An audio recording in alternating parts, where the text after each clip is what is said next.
Municipal ఎన్నికల హడావుడి వేడిగా సాగుతుంది. ప్రస్తుతం మనం పట్టంచేరు నియోజకవర్గం గుమ్మడిదలలో ఉన్నాం. గుమ్మడిదలలో 11వ వార్డు చాలా ప్రతిష్టాత్మకంగా ఎన్నికలు సాగుతున్నాయి. ఇక్కడ అటు బీఆర్ఎస్, ఇటు కాంగ్రెస్ సంబంధించి హేమహేమీలు ఇద్దరు కూడా మండల స్థాయికి సంబంధించి లీడ్ చేసిన నాయకులు పోటీ చేస్తుంటే వారికి ధీటుగా ఇండిపెండెంట్ అభ్యర్థి యాదగిరి గారు ఇక్కడ పోటీ చేస్తున్నారు. యాదగిరి గారి ప్రచారంతో కాంగ్రెస్, బీఆర్ఎస్ పార్టీకి సంబంధించిన నేతలు కూడా హడావుడి అంటే వాళ్ళలో కూడా కొత్త స్పష్టంగా అర్థమవుతుంది ఇక్కడ ఏం జరుగుతుంది అనేది. టైట్ కండిషన్ ఉంది. ప్రస్తుతం గుమ్మడిదల 11 వార్డులో పోటాపోటీగా ఇటు ఇండిపెండెంట్ అభ్యర్థి కూడా అదే స్థాయిలో వాళ్ళకు పోటీనిస్తున్నారు. ఏ విధంగా ఉంది ఇటు గుమ్మడిదల 11 వార్డు పరిస్థితి ఎట్లా ఉంది, ఎందుకు ఇండిపెండెంట్ అభ్యర్థిగా పోటీ చేయాల్సి వస్తుంది, బీసీ బలైన వర్గాల ముద్దు బిడ్డగా యాదగిరి గారు ఇక్కడ ప్రజలు కూడా ఆదరిస్తున్నారు. ఉదయం నుంచి ఆయన 11 వార్డులో విస్తృతంగా ఇంటింటికి తిరుగుతూ అటు బీఆర్ఎస్, కాంగ్రెస్ కాకుండా తను ఇండిపెండెంట్గా నిలబెడితే గెలిపిస్తే ఇక్కడ డెవలప్మెంట్ అనేది ప్రశ్నిస్తాను, డెవలప్మెంట్ విషయంలో ఏ రకంగా డెవలప్మెంట్కు సహకరిస్తాను, డెవలప్మెంట్ చేస్తానని చెప్తున్నారు. ఇక్కడ చాలామంది జనాలు కూడా ఆయన మద్దతు బలపరుస్తున్నారు. గుమ్మడిదల ప్రాంతం ప్రజలు కూడా ఆయన బ్రహ్మరథం పడుతున్నారు. ప్రస్తుతం ఆయన మనతో ఉన్నారు, మనతో మాట్లాడే ప్రయత్నం చేద్దాం. యాదగిరి గారు, మీరు ఒక బీసీ బిడ్డగా ఎందుకు ఇండిపెండెంట్ అభ్యర్థిగా పోటీ చేస్తున్నారు? నేనా అండి, నా పేరు యాదగిరి అండి, మాదా యాదగిరి గారు అండి. నేను 11వ వార్డు నుంచి పోటీ చేస్తున్నాను. నేను పోటీలోకి ఎందుకు వచ్చానంటే నాకు అసలు రాజకీయ అవగాహన లేదు. ఫస్ట్ ఆఫ్ ఆల్ నాకు ఆ రాజకీయ అవగాహన లేక నేనేం చేశానంటే మామూలుగానే ఇలా మా సంఘం నుంచి ఏదో మీటింగ్ పెట్టుకొని మాట్లాడుకున్నాం. సరే మా దాంట్లో మేము ఒక 200-300 హౌస్ ఉంటుంది మరి. దానివల్ల ఏం చేసామంటే మాకు ఒక లీడర్ అవ్వాలని మేము లేడని మేము చూసాం. అంటే అప్పుడు ఏమన్నారంటే మా సంఘం నుంచి ఎవరు బలమైన వ్యక్తి లేరు, మీరైతే ఢీకుంటారు, సరే మీరు లేవడని చెప్పి మద్దతు చేశారు. నేను తిరిగినాక ఏమైందంటే కొన్ని విలేజ్లో నేను మ్యాక్సిమం తిరిగాను. ఇప్పుడు తిరిగాను, కొన్ని సీసీ రోడ్లు లేవు, కొన్ని లైట్లు కూడా లేవు, కొన్ని వాటర్ కూడా ఇబ్బంది అయినా ఉన్నది. దానివల్ల నేను కొంచెం తిరిగినాక నాకు ఆలోచన వచ్చింది. చిన్న పిల్లలకి ఏమన్నా, నేను ఆడపిల్లలు పుడితే ఇదేంటి మ్యారేజ్కి ఇన్సూరెన్స్ చేస్తున్నారు కదా 5 years లోపల, అలాంటివి చేద్దామన్న ఆలోచనలో ఉంది.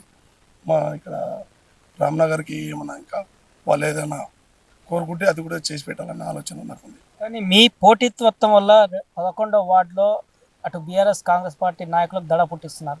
ప్రచారంలో ప్రజల్లో ఎట్లా రెస్పాండ్ ఇస్తున్నారు? వాళ్ళను ఢీకొట్టేంత పెద్దోళ్ళని అయితే నేను కాదు. వాళ్ళు పెద్ద లీడర్లు, వాళ్ళు ఎంత లేనా ఒక 20 సంవత్సరాల నుంచి వాళ్ళు లీడర్ చేసిన వాళ్ళు. నేను ఒక మామూలు బిజినెస్ మ్యాన్, అంత పెద్ద బిజినెస్ మ్యాన్ కాదు. వాళ్ళు లీడర్స్ చాలా పెద్ద లీడర్స్. వాళ్ళు అలా ఢీకొట్టాలన్న ఆలోచన నాకు లేదు. కాకపోతే ఏంటంటే నాకు ప్రజా అవగాహన, ప్రజలు ఆదరించారు. ప్రజలతోనే నేను. ప్రజల మద్దతు ఎట్లా ఉంది? ఇండిపెండెంట్గా అభ్యర్థిగా మీరు పోటీ చేస్తున్నారు, ప్రజల నుంచి రెస్పాండ్ ఎట్లా ఉంది? ప్రజలు చాలా ఆదరించారు సార్. వాళ్ళకు నేను రుణపడి ఉంటాను. నేను ఒకవేళ ఇండిపెండెంట్గా నేను గెలిచిందంటే ప్రజల ప్రాధాలు నా నెత్తి మీద ఉన్నట్లే.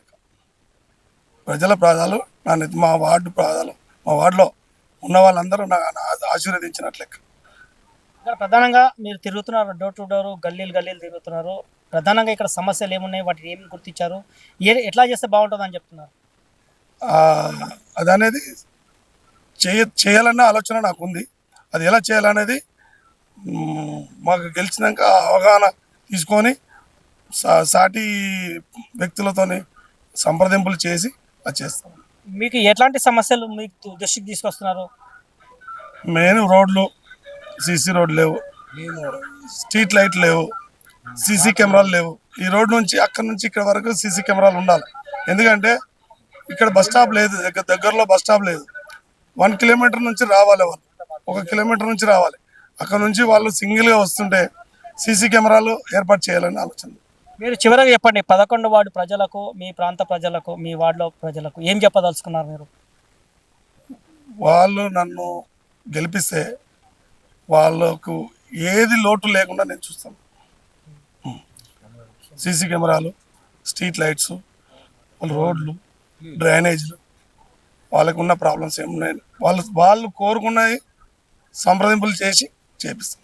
ఇది బీసీ అభ్యర్థి చెప్తున్న పరిస్థితి కనిపిస్తుంది, ప్రధానంగా యాదగిరి గారు. అయితే 11వ వార్డులో ఇండిపెండెంట్ అభ్యర్థిగా బరిలో నిలిచాను. ప్రజా సమస్యలు తనకు దృష్టికి వచ్చాయి. రాజకీయంగా అవగాహన లేకపోయినప్పటికీ ప్రజల్లో ప్రచారం చేస్తున్నప్పటికీ ప్రజలు ఆదరిస్తున్న దాన్ని చూసి నాకు కొంత ధైర్యం వచ్చిందని చెప్తున్నారు. 11 వార్డు ప్రజలు భారీ మెజారిటీతో గెలిపిస్తే 11 వార్డును బ్రహ్మాండంగా డెవలప్మెంట్ చేస్తానని యాదగిరి చెప్తున్నారు. సరిగా వాటరే లేదు, మరియు సీసీ రోడ్లు కూడా లేవు.